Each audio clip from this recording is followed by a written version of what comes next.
then you see, personally, I love the, I love the Yarus, the brown, the Yarus. So say nyalikam misped kwa ibisha watu. Nikasema nisa, I didn't know it leads to black ndio imeiva. Unajua chapo ikiwa na dot za black ndio imeiva.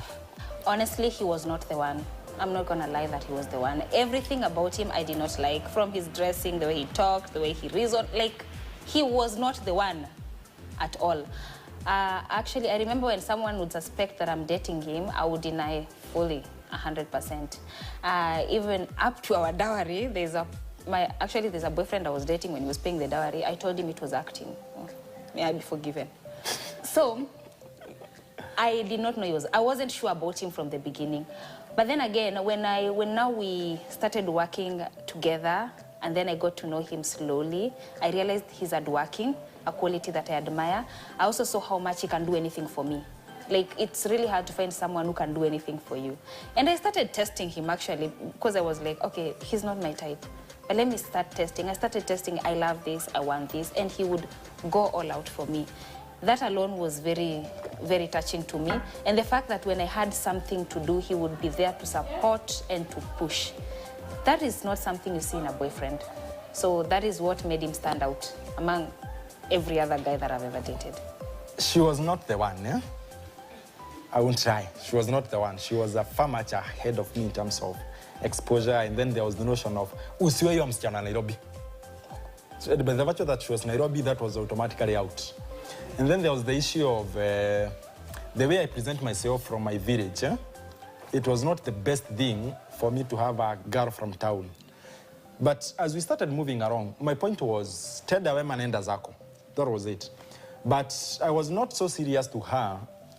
The previous breakup, I left somebody to go to her because somebody decided not to eat my money.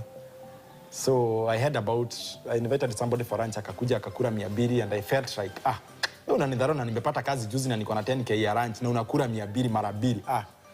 Sinatafuta mtu mwenye anajua kufanya hii kitu. So she came along and she started by asking for a camera. She wanted to do magazine.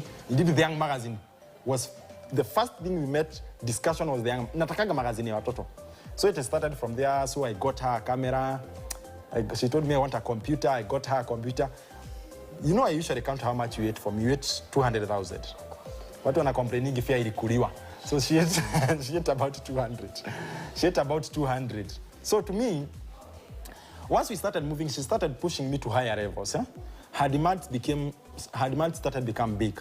And because my point was, I prefer even you better than I met you. Such that even if you tutachana, utaumia. Because you lack something which used to come. So I kept working so hard, and later on I realized she's pushing me to be the best I can. In my job press, it reached a press where there were issues. For some months I was not paid, so I wanted to quit. And she kept telling me, do this, go to job tomorrow. Don't already had a job. You know, I held on until form ikajipa. So I knew, kumbe mtu anataka kunipush. There is a story, there's one thing she did, and I don't think very many people could have stood with that. Eh? There was a time I had about 103,000 somewhere. She was able to get my ATM. She withdrew 100G. Kaput. So, unajua utalukwa na kichwa that time. Only to realize that the money went to buy a plot. And then she told me that, hiyo trip kulikuwa unaenda na 2 weeks, jipage na 3,000. Ujue venye utaenda na venye utarudi, it's none of my business. So, I was so minded, but I saw the result and I see, kumbe uni mse anataka, ni move poa.